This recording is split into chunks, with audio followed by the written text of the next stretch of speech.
Assalamualaikum warahmatullahi wabarakatuh. Apa kabar sobat subscribe semua? Semoga semuanya baik dan selalu dalam lindungan Allah Subhanahu wa taala. Buat yang lagi dirundung masalah, semoga diringankan beban masalahnya. Yang punya hutang segera dilunaskan hutangnya, dan yang punya hajat semoga segera dikabulkan hajatnya. Amin. Saudaraku, sobatku sekalian, Damai Jaya selalu berupaya membuat konten yang sedikit banyak bisa memberikan inspirasi dalam segi apapun. Itu adalah tujuan utama dari konten Damai Jaya. Untuk itu dalam kesempatan ini Damai Jaya ingin menceritakan satu kisah nyata yang pernah Damai Jaya alami sendiri.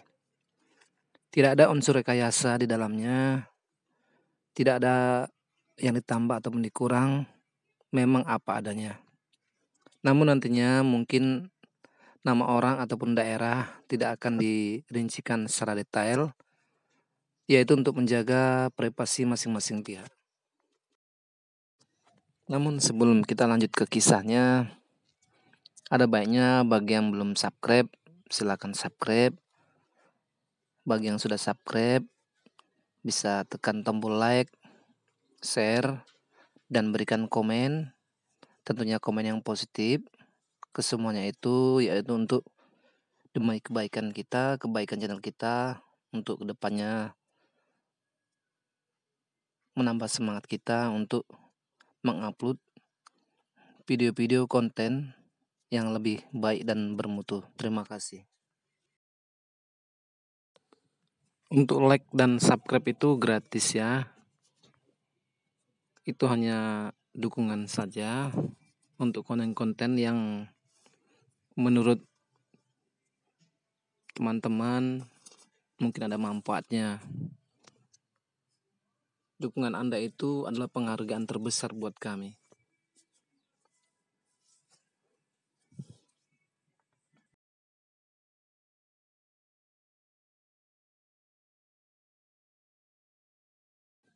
Sebenarnya lumayan berat ya untuk menceritakan kisah ini.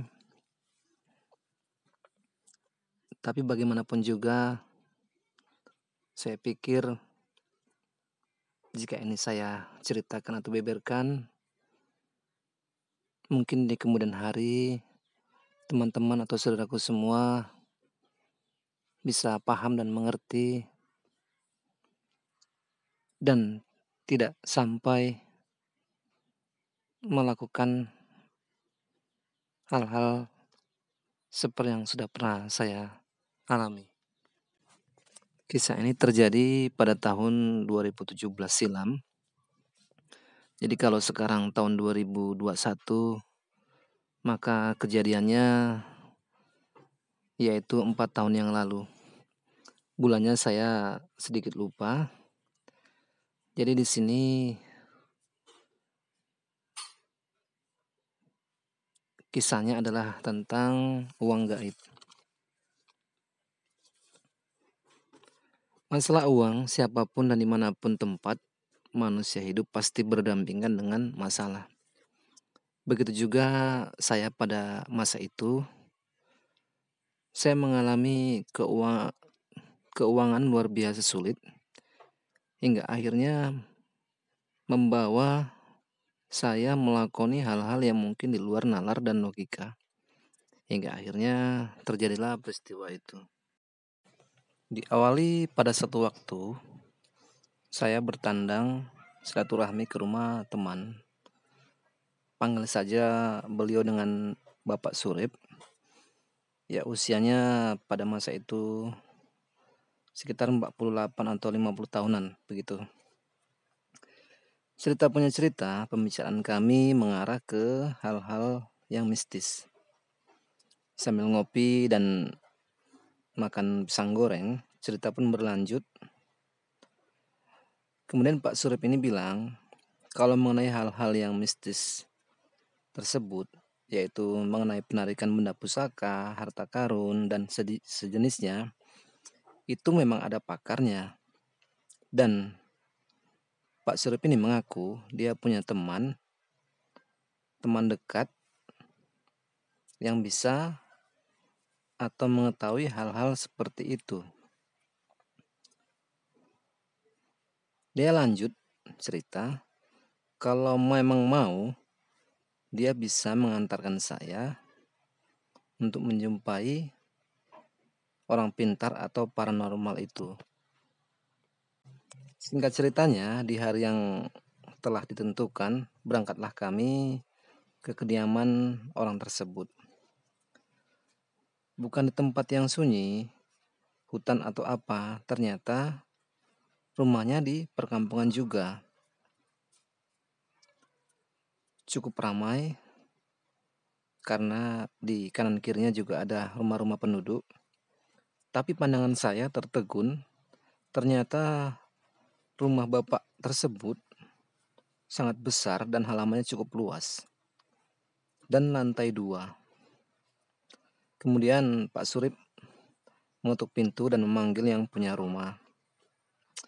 Dan akhirnya kami pun dipersilakan masuk dengan ramah tamahnya dan sambil berbincang-bincang cerita kesana kemari. Akhirnya Pak Surip pun menyatakan maksud dan kedatangannya ke rumah bapak ini. Jadi begini Pak, kata Pak Surip. Panggil saja nama bapak atau paranormal ini Pak A. Umurnya lebih kurang 50 tahunan begitu. Tapi kalau saya perhatikan wajahnya itu kelihatan segar dan muda dan pandangannya sangat tajam. Jadi begini Pak A, kata Pak Surip. Teman saya ini lagi ada masalah. Dia lagi butuh uang. Dia punya hutang dan hutangnya itu mesti segera dibayar. Sangat mendesak Pak. Kemudian Pak A ini menimpali. Ya kalau perlu uang ya kerja Pak Surip. Iya benar Pak. Cuman kalau keperluannya mendesak, mau gimana Pak? Kita kerja juga kan ada waktunya dan nggak mungkin kita begitu kerja langsung dapat uang yang banyak. Jadi maksudnya Pak Surip ini mau ngambil jalan pintas gitu ya Pak? Ya hal seperti itu bisa aja Pak. Tapi apa udah yakin? Apa sanggup nggak tidur? Sanggup wiritan? Nggak takut apa sama yang gaib-gaib? Nggak gampang itu Pak Surip. Terus saya menimpali. Memangnya harus jikiran ya Pak? Atau begadang ya Pak?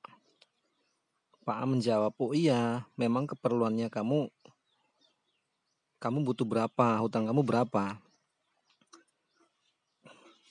Terus saya menjawab, begini Pak, sebenarnya usaha saya saat ini lagi suram.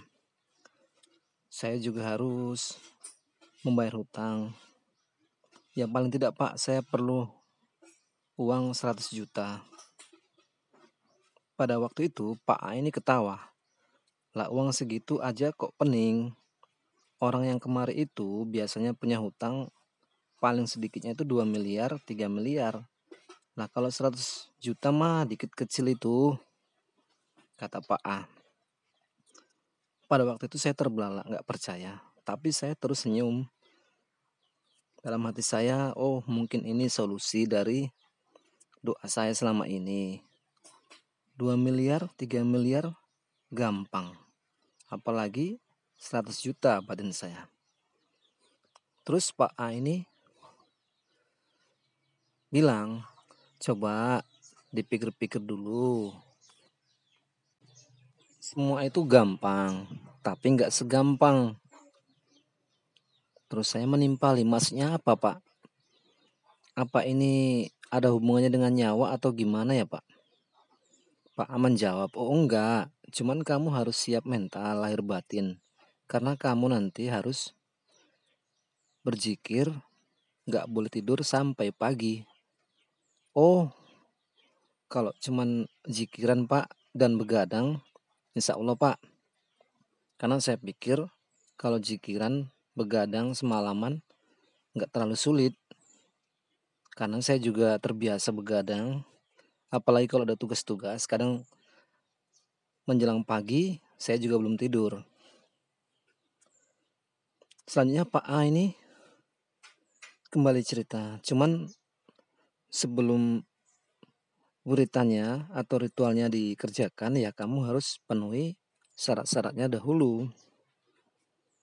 Oh iya Pak, apa itu ya Pak? Saya tanya. Kemudian Pak A menjelaskan, kamu yang pertama itu kamu harus menyiapkan umbi rampenya. Umbi rampe seperti bunga-bunga gitu ya Pak? Atau gimana ya Pak? Saya kurang ngerti. Oh, umbi rampe itu ya ada bunga-bunganya. Cuman nggak itu aja. Kemudian Bapak itu menyebutkan bermacam-macam. Ya saya kurang ngerti. Ada saya ingat tuh pada waktu itu candu, dupa atau apa, minyak gitu. Ya saya kurang paham juga. Terus gimana? Apa kamu kira-kira ngerti? Kamu tahu itu? Saya bilang, saya nggak ngerti Pak. Saya kurang paham mengenai hal-hal itu. Pak A bilang, udah begini aja. Gimana kalau kamu terima bersih aja? Nanti biar anggota saya, pembantu saya itu yang nyiapkan. Kamu siapkan aja dana umbi rampenya. Oh, begitu ya Pak. Kira-kira sampai berapa nih ya Pak dana umbi rampenya itu? Oh, sedikit. Kalau yang seperti itu ya cukup 5 juta aja. Hah? Saya terbelalak. 5 juta Pak? Kok mahal kali Pak? Ya, begini kata Pak A. Uang segitu itu ya nggak sebanding, nggak seberapa dengan uang yang nanti bakal kamu dapat.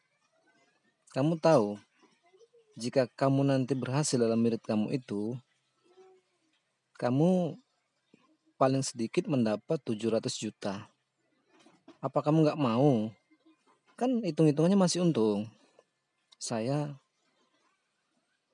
begini Pak, sebenarnya saya nggak perlu sampai 700 juta begitu Pak. Saya hanya perlu 100 juta aja.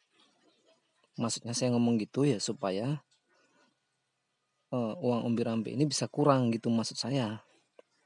Tapi Pak A ini langsung menimpali, oh nggak bisa. Itu udah otomatis dikasih dari sana. Itu paling sedikit 700 juta. Nggak kurang. Bahkan lebih mau. Kemudian saya berpikir antara senang dan bingung. Kalau memang itu benar, tentunya masalah saya akan teratasi. Tapi bingungnya dari mana uang 5 juta ini? Pak A lanjut bertanya, gimana? Kamu jangan bingung. Kalau mau seperti ini, kamu mesti yakin. Karena semuanya itu kuncinya adalah yakin. Selanjutnya saya lihat ke Pak Surip. Terus saya bertanya, gimana Pak Surip? Kira-kira Bapak bisa bantu berapa dari dana segitu? Ya, hitung-hitung kita iuran Pak. Ya nanti hasilnya kita bisa bagi-bagi, saya bilang. Pak Surip jawab, aduh gimana ya Mas? Sebenarnya saya pun ya lagi perlu uang untuk buka usaha. Tapi mau gimana ya? Jangankan untuk itu, untuk makan saja pun saya sulit. Dan saya bilang ke Pak A. Saya tanya ke Pak A, itu Pak, waktu untuk menyediakan uangnya untuk Birampe itu kira-kira sampai berapa hari ya Pak? Pak A menjawab, kalau ada uangnya 1 hari udah bisa kita carikan bahan-bahannya dan udah bisa kumpul semua dan segera bisa kita buat zikirannya. Oh ya udahlah Pak, begini aja lah, nanti saya usaha dulu Pak. Nanti saya cerita ke kawan-kawan, siapa tahu ada yang mau gabung. Pak A langsung menjawab, oh jangan kamu cerita ke siapa-siapa. Ini tabu, pantang, nggak boleh. Karena ini sifatnya rahasia. Kamu nggak akan bakal berhasil kalau banyak yang tahu. Kalau kamu mau usaha, kamu pinjam aja uangnya, tapi jangan kamu bilang untuk buat beginian. Oh iya ya Pak, ya Pak. Sebelum pulang, saya minta nomor HP Pak A, ya tujuannya untuk saling informasi, ya apabila sudah mendapat uangnya atau bagaimana kita akan ketemu lagi. Akhirnya kami pun pamit pulang ke rumah masing-masing. 2 hari berlalu, saya juga belum dapatkan uangnya. Kemudian malam harinya, Pak A ini telepon saya. Dia tanya, gimana? Apa udah dapat uangnya? Saya bilang, belum Pak. Ini juga masih usaha Pak, tapi ya gimana Pak? Pak A bilang lagi, kamu itu jangan ragu.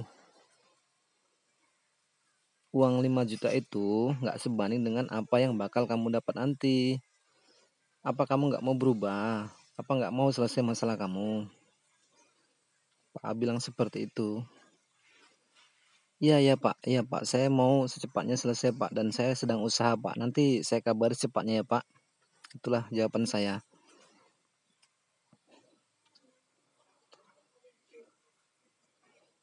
Kemudian di hari keempat, nggak disangka-sangka ada kabar baik ya dari tempat saya bekerja. Ada informasi bahwa honor daerah kami cair 4 bulan. Pada masa itu per bulan itu 800.000. Jadi 4 kali 8 yaitu uangnya 3.200.000. Tapi saya berpikir kembali, ini masalahnya kalau uang ini saya pakai untuk uang pembelian umbi rampi kan masih kurang, karena kan yang dibutuhkan 5 juta. Tapi ya udahlah, saya nggak pikirkan ke situ. Tapi malam harinya Pak Ayi telepon saya kembali. Gimana Mas? Katanya mau zikiran, apa udah dapat uangnya? Jadi apa enggak? Terus saya bilang, begini loh Pak, sebenarnya saya mau zikiran itu, tapi kalau segitu kayaknya nggak sanggup saya Pak. Oh, jadi sebenarnya uang sampean itu ada berapa? Tanya Pak A ini. Ya, kalaupun ditanya Pak, ya paling ada pun masa ini uang saya itu setengahnya lah Pak, 2,5 juta Pak paling ada uang saya. Ya pikiran saya kan nggak mungkin juga uang itu saya pakai semua. Jelaskan saya untuk kebutuhan pribadi juga, kebutuhan rumah tangga juga. Makanya saya bilang ya uang saya ada segitu. Terus anaknya Pak A ini bilang, oh ya udah kalau memang cuma ada segitu, begini aja. Untuk dana umbi rampi itu kita bagi 2 aja. Nah nanti kalau berhasil, umpamanya nanti kamu berhasil, kita nanti bagi 2 hasilnya. Terus saya berpikir, berhasil, tidak berhasil. Duh, terus saya tanya ke Pak A, loh Pak, saya bingung ini Pak, kok kok katanya kalau berhasil bagi 2, apa memangnya bisa nggak berhasil ya Pak? Terus Pak A menjawab, oh enggak, biasanya sih berhasil. Ya itu semua tinggal tergantung kamu yakin apa enggak. Kalau kamu yakin ya pasti berhasil. Oh gitu Pak, ya udahlah Pak, kalau begitu udah begini, kata Pak A, Kamu sekarang di mana? Kalau bisa kamu datang ke rumah atau di mana kita ketemu, biar cepat diselesaikan biaya umbi rampinya. Sebenarnya saya agak heran juga lihat Pak ini. Karena begitu saya bilang ada uang, kok segitunya dia buru-buru mau jumpa. Kayaknya dia yang perlu kali sama uangnya, padahal kan sebenarnya saya yang perlu uang. Tapi udahlah, nggak saya pikirkan ke situ. Singkat ceritanya, kami ketemu di satu warung ya. Pada waktu itu Mbak A bersama dengan pembantunya atau asistennya ketemu dengan saya. Saya kasihkanlah uang sebesar 2.500.000 pada beliau. Terus dia bilang, kamu tunggu aja telepon dari saya. Nanti dikabari, biar dipersiapkan dulu semua persyaratannya. Terus saya tanya, kira-kira berapa hari ya Pak? 1 hari itu bisa selesai ya Pak? Melengkapi syarat-syaratnya. Jawab Pak A, oh belum tahu juga. Ini kita kan mau tempat kotak dulu untuk tempat uang kamu nanti. Kata Pak A. Oh, ya udahlah Pak kalau begitu. Bapak lah yang tahu. Tapi ya usahakanlah ya Pak, cepat. Diusahakan cepat ya Pak, saya bilang. Oh iya iya iya, nanti kalau sudah selesai kamu dikabari ya. Saya ingat ritualnya pada waktu itu dilaksanakan pada malam Jumat jam 12. Jadi jam-jam 8 itu saya ditelepon oleh Pak A ini, dikabari kalau malam nanti jam 12 acara zikirnya akan dilaksanakan. Jadi paling tidak jam 11 itu saya sudah harus sampai di rumahnya. Terus Bapak ini berpesan supaya nanti saya datang sendiri aja. Jangan bawa teman. Kemudian suruh pakai pakaian yang bersih, kalau bisa warna putih. Pakai kopiah dan kalau ada bawa jikir katanya. Jikiran itu. Singkat ceritanya pukul 22.30 saya sudah sampai di rumah Pak A ini.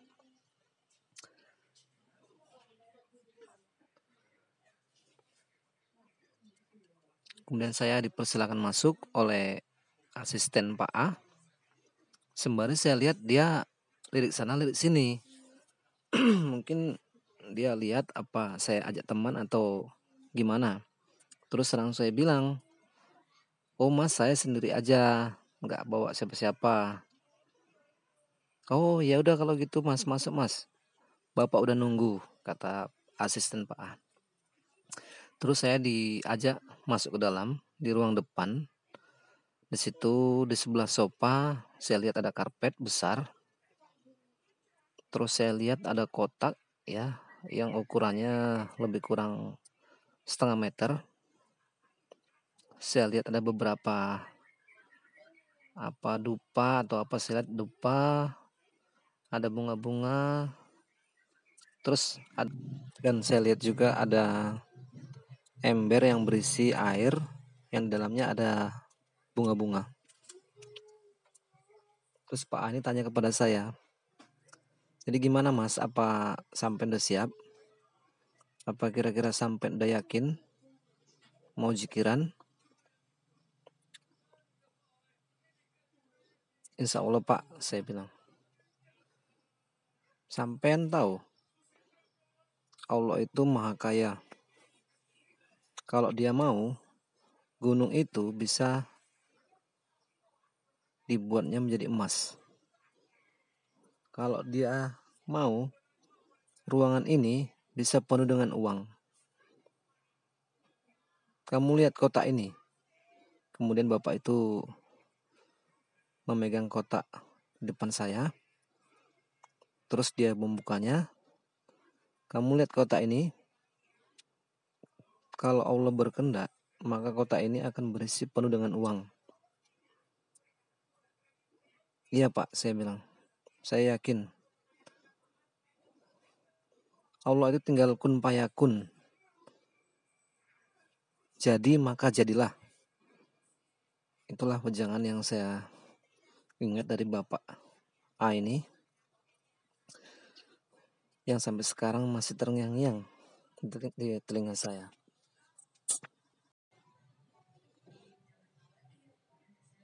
Ya udah kalau begitu, kalau memang sudah siap, sudah yakin, sekarang coba baca doa, berdoa. Saya ingat pada waktu itu saya suruh membaca Al-Fatihah, syahadat, dan saya disuruh berniat ya dengan khusyuk memohon kerejekian dan memohon untuk diselesaikan segala permasalahan saya. Saya dengar Pak A menyuruh pembantunya atau asistennya untuk membakar dupa. Kotak itu juga dikasih bunga, diisi bunga. Kemudian saya dengar Pak A itu membaca doa, cuman saya kurang begitu jelas apa doa yang dibaca. Saya lihat dia hanya komat kamit, kemudian bau dupa semerbak kemana-mana, wangi dupa saya cium, begitu harum. Tiba-tiba saya mendengar lantai dipukul. Ternyata itu Pak A memukul lantai beberapa kali sambil dia menyebut, membaca kun payakun, kun payakun, kun payakun beberapa kali. Saat itu suasana ruangan memang remang-remang karena lampu utama dimatikan. Tinggal lampu-lampu hias kecil yang hidup. Sepintas memang ya sedikit seram, ditambah bau dupa yang menyengat. Selanjutnya Pak A ini bangkit dari duduknya, mengangkat kotak ke atas sembari membaca doa. Ya saya kurang tahu doanya. Kemudian beberapa kali diangkat, diturunkan. Terus selanjutnya dia bilang ke saya, coba kamu lihat ini. Coba kamu lihat, apa ada isinya? Saya lihat ke dalam kotak. Enggak Pak, kosong Pak, saya bilang. Oh kosong. Coba lihat lagi. Saya lihat lagi, masih kosong. Kemudian beberapa kali dia bilang kembali, coba lihat lagi. Tiba-tiba saya melihat dalam kotak itu penuh dengan uang. Warna merah dan warna biru. Berarti uang 100.000 dengan 50 ribuan. Banyak sekali. Sekarang gimana? Apa yang kamu lihat? Apa ini? Saya bilang uang Pak. Coba lihat yang benar, uang Pak, saya bilang. Pada saat itu secara nggak sadar keluar air mata saya. Mungkin air mata gembira, juga heran dan juga kagum. Semua menjadi satu.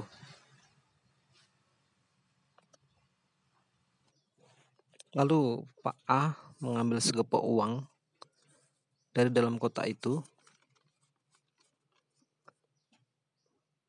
Terus selanjutnya dimasukkan ke dalam ember yang berisi air yang ada bunganya. Dia bilang, ini kalau langsung kamu pegang tanpa dicuci dulu akan panas. Makanya Bapak masukkan ke air bunga ini, katanya. Selanjutnya dikeluarkan Dikeluarkan oleh dia uangnya dari ember itu dan diletakkan berderet-deret di lantai. Dia tanya lagi ke saya, "Ini apa kamu lihat?" "Uang, Pak," saya bilang. "Pegang, pegang," katanya. Saya pegang, dan dalam pandangan saya itu memang uang. Dan saya yakin itu memang uang, yaitu uang 50 ribuan dengan uang ratusan.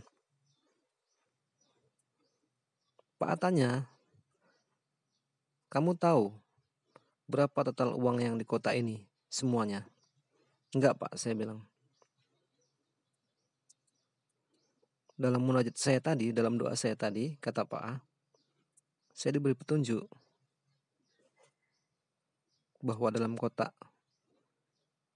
ini jumlah semuanya itu 1,2 miliar. Ya Allah, saya bilang. "Iya, ini rezeki kamu. Ini rezeki kamu," bilang Pak A. "Sekarang tugas kamu supaya ini sah jadi punya kamu, bisa kamu gunakan uang ini, kamu harus bersihkan dulu, harus kamu zikir dulu." "Oh iya Pak, saya siap Pak." "Ya, tadi saya dapat petunjuk," kata Pak A. "Kamu harus berzikir sebanyak 1.200 kali. Nanti dimulai pas jam 12 ini sampai jam 4 besok subuh, jam 4 pagi. Malam itu paginya jam 4. Tandanya nanti saat ada suara ngaji di masjid, itulah waktunya habis." "Iya ya Pak," saya bilang.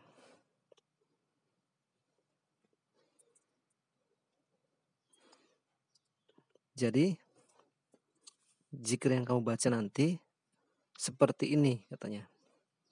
Disebutkanlah pada waktu itu dan kemudian saya tulis.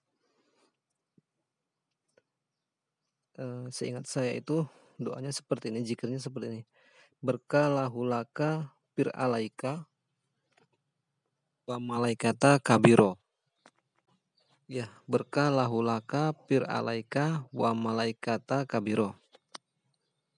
Dan itu harus saya hafal di luar kepala. Saya itu baru kali ini dengar doa ini. Dan waktu malam itu saya menulis dan membacanya, saya rasa begitu asing buat saya.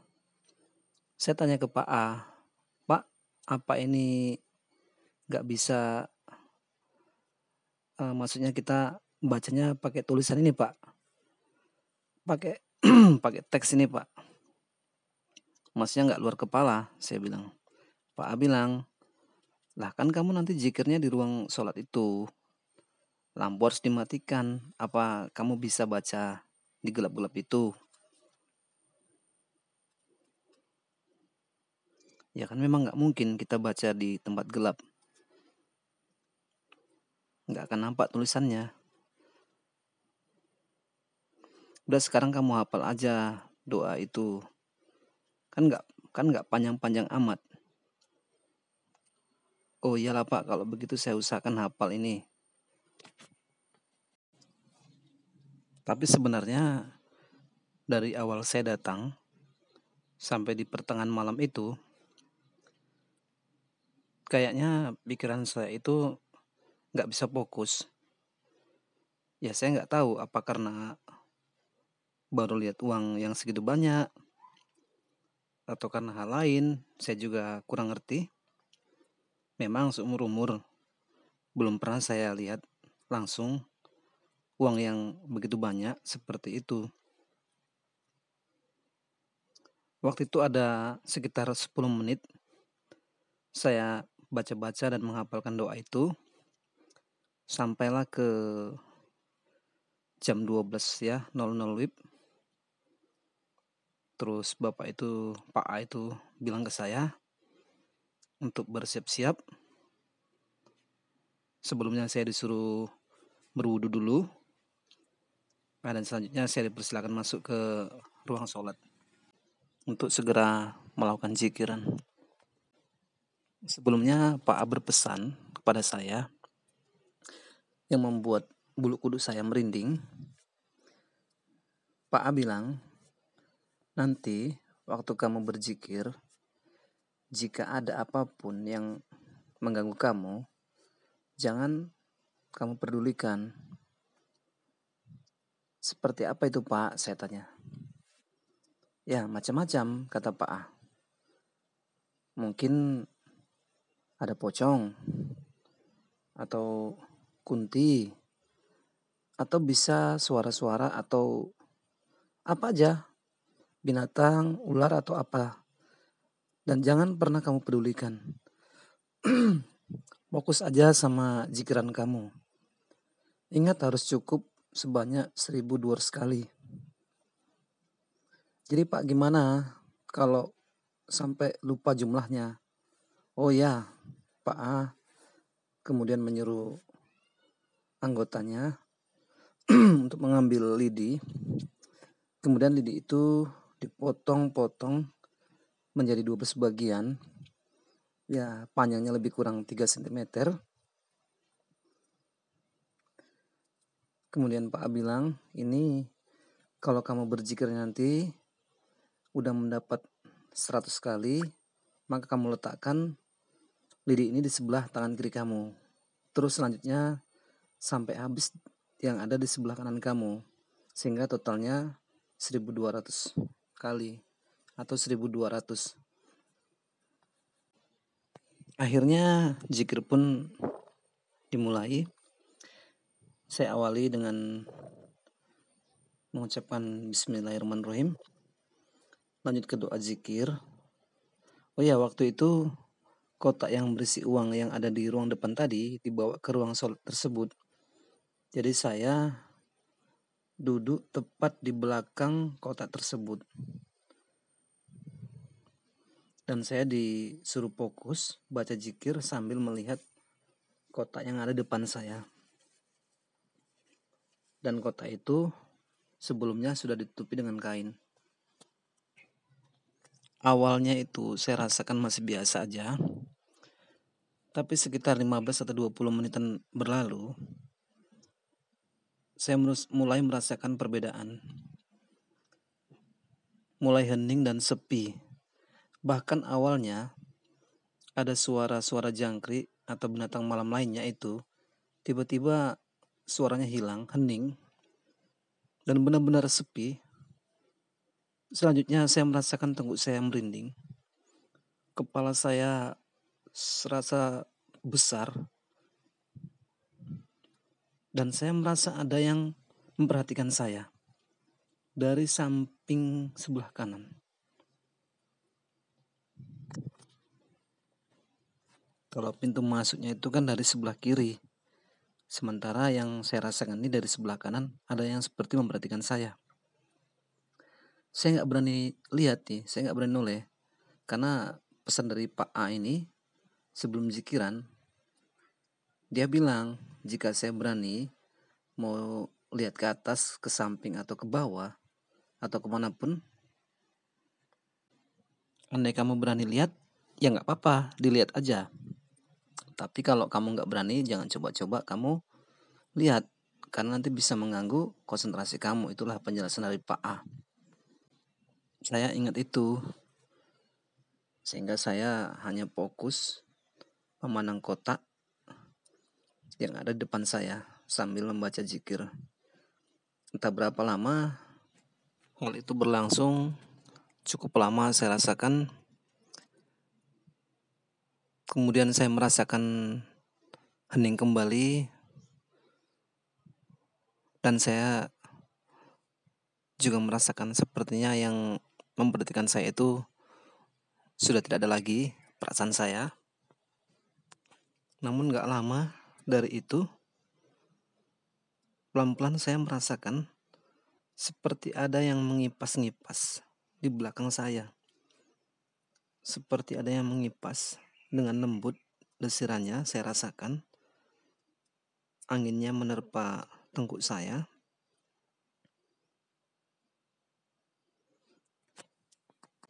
Ini apalagi pikir saya.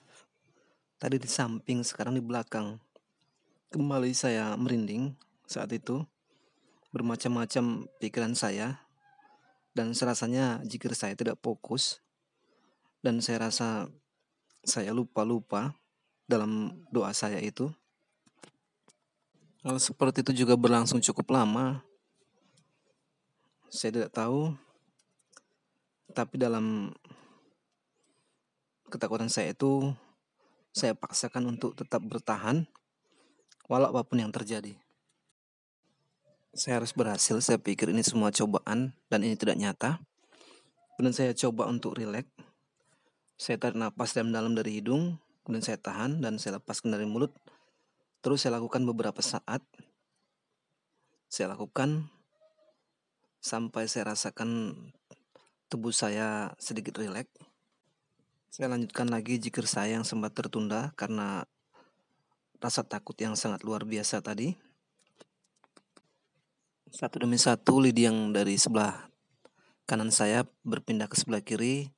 Berarti kalau satu dia berarti 100, 200 dan selanjutnya. Tiba-tiba saya mendengar suara dari atas. Dari atap. Seperti ada yang jatuh. Saya nggak tahu itu apa. Kemudian saya seperti mendengar suara ular, desen ular. Tidak terlalu kuat, tapi saya mendengarnya. Dan saya pikir sangat dekat dengan saya. Tepat di atas kepala saya. Dekat-dekat sekali dengan kepala saya. Dan mungkin hanya 1 jengkal atau setengah jengkal dari kepala saya. Dan sepertinya hendak menggigit saya. Pada waktu itu saya, secara refleks saya mengucapkan astagfirullah, astagfirullah. Kemudian saya membaca ayat kursi beberapa kali dalam ketakutan saya itu. Karena saya tidak tahu lagi apa yang saya buat. Dalam hal ini saya terjepit. Tidak mungkin juga saya lari. Karena saya mempunyai maksud dan tujuan. Mau tidak mau, suka tidak suka, saya harus bertahan. Demikianlah tekad saya pada waktu itu. Saya terus bertahan sampai dengan akhirnya lama-kelamaan suara itu menghilang dengan sendirinya. Alhamdulillah, saya lanjut ke zikir saya yang tertunda. Satu demi satu, lidi itu berpindah dari kanan ke kiri, dari kanan ke kiri. Sampai beberapa saat kemudian, hampir saya terpekik. Saya kaget bukan main. Karena di sebelah kanan saya itu ada jendela kecil ya. Kalau bahasa kita itu ya jendela monyet gitu ya, jendela kecil. Di situ seperti ada orang mengetuk beberapa kali. Dibilang kuat tidak kuat, tetapi dibilang pelan ya.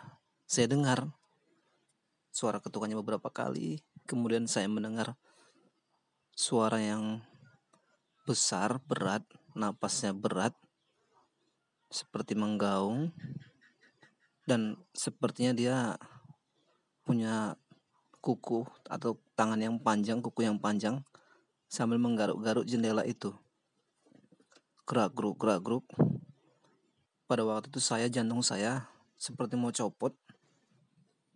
Saya tidak lagi berkonsentrasi dalam zikir saya. Pada waktu saya ingat, yang saya baca adalah la ilaha illallah, la ilaha illallah. Ya Allah, astagfirullah. Hanya itu yang saya ingat. Beberapa kali lidah saya tergigit, mungkin karena takut. Tapi pada waktu itu saya bertekad. Kemudian saya buka tangan saya pukulkan 1 kali sekuat-kuat saya ke lantai. Ya, maksud saya untuk menghilangkan rasa takut itu. Tapi sepertinya berhasil karena saat saya pukul lantai itu, suara itu menghilang. Gak kedengaran lagi. Saat saya berhenti, saya dengar tidak ada lagi suara itu. Kemudian saya tarik napas dalam-dalam. Ada kelegaan di hati saya. Saya tenangkan diri dan kemudian saya melanjutkan zikir saya yang tertunda dan membaca doa yang sudah saya hafal satu demi satu. Ya, begitulah teman-teman sahabat semua, untuk part 1 tentang uang goib itu kita padakan sampai di sini. Untuk kisah selanjutnya bisa diikuti di uang gaib part 2 karena mengingat durasinya yang begitu panjang. Mohon dimaaf. Wassalamualaikum warahmatullahi wabarakatuh.